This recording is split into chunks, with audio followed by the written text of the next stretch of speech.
Hello students, good morning to all. Hope you all are fine at your home. तो students मैंने आपको आपके WhatsApp group पे एक पीपीटी शेयर की थी which is related with the indemnity and guarantee. तो आज मैं उसका आपको वीडियो शेयर करना चाहूँगी to explain this PPT in detail so that you can understand what I have sent you in this PPT. So this PPT is basically a comparative study between indemnity and guarantee. तो indemnity और guarantee को समझने के लिए सबसे पहले हम उसका एक ये जो स्लाइड है डेफिनेशन पोर्शन ये देखते हैं पहले। Section 124 of India contract act says that indemnity is a contract in which one party promises to another that he will compensate him for any loss suffered by him by act of the promiser और the third party.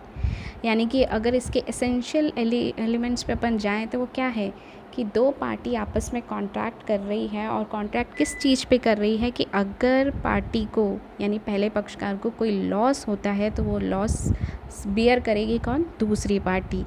ये इस indemnity contract का essence है। क्या essence है? To bear a loss, यानी जब कभी भी कोई कॉन्ट्रैक्ट में लॉस होगा तो उस लॉस को बियर करना ही उस पार्टी का लाइबिलिटी होगी, राइट।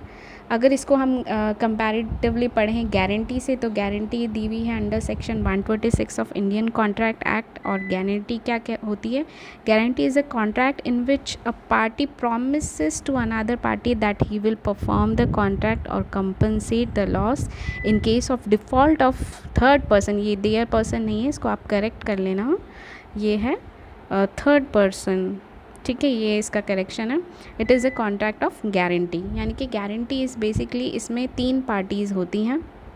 वो पार्टीज़ क्या होती हैं कि आप कॉन्ट्रैक्ट करते हो कि जो तीन पार्टीज़ बेसिकली हैं, तो उसमें दो पार्टीज़ एक दूसरे का, एक क्रेडिटर होता है और एक डेटर होता है। और अगर डेटर यानी प्रिंसिपल डेटर कोई डिफ़ॉल्ट करता है तो थर्ड पार्टी जो कि श्योरिटी है वो ये कहता है कि whenever there is a situation where principal debtor is in fault, so surety will going to compensate और डिस्चार्ज हिज लाइबिलिटी, राइट। तो ये जो चीज़ है यानी कि किसी और की लाइबिलिटी को श्योरिटी खुद वो करेगा, बेयर करेगा, ये कॉन्ट्रैक्ट ऑफ गारंटी है। लेकिन ये लाइबिलिटी किसकी है, ये पार्टीज़ खुद ही इस कॉन्ट्रैक्ट में बता देती हैं।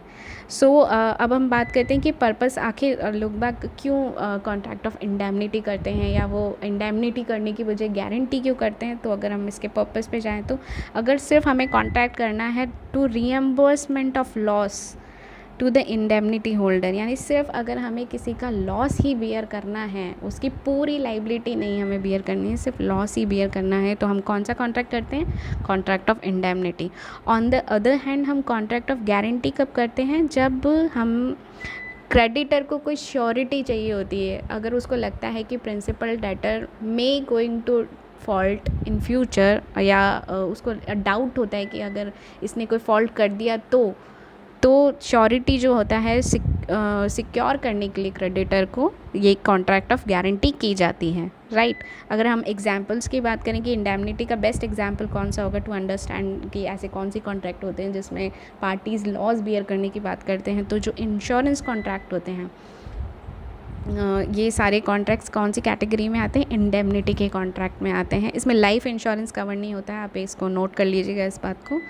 और गारंटी का अगर अपन एग्जांपल्स लेते हैं तो जब भी हम बैंक से कोई लोन लेने जाते हैं तो bank definitely going to ask you कि who is the guarantor in our contract of loan.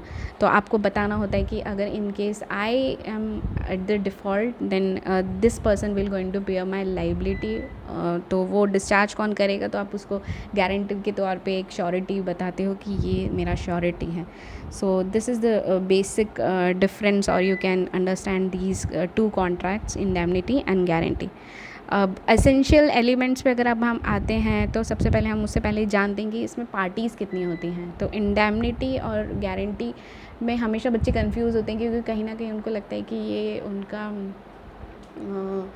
दोनों ही चीज़ लॉस बियर करने की बात कर रहा है, लेकिन दोनों ही अलग अलग हैं। और वो कैसे अलग अलग हैं? इंडेमनिटी में हमेशा दो पार्टी होती है। पहला indemnifier who promises to save another party from the losses, और एक indemnity holder who is promise to be save from the losses. यानी कि दो पार्टी, एक पहला पक्षकार वो जो कि इंडेमनिटी होल्ड करता है कि अगर मुझे कोई नुकसान हुआ तो सामने वाला पक्षकार उसको बियर कर लेगा, और एक इंडेमनिफायर जो खुद ये कहता है कि हाँ अगर कोई लॉस हुआ तो मैं उस लॉस को बियर करने के लिए रेडी हूँ।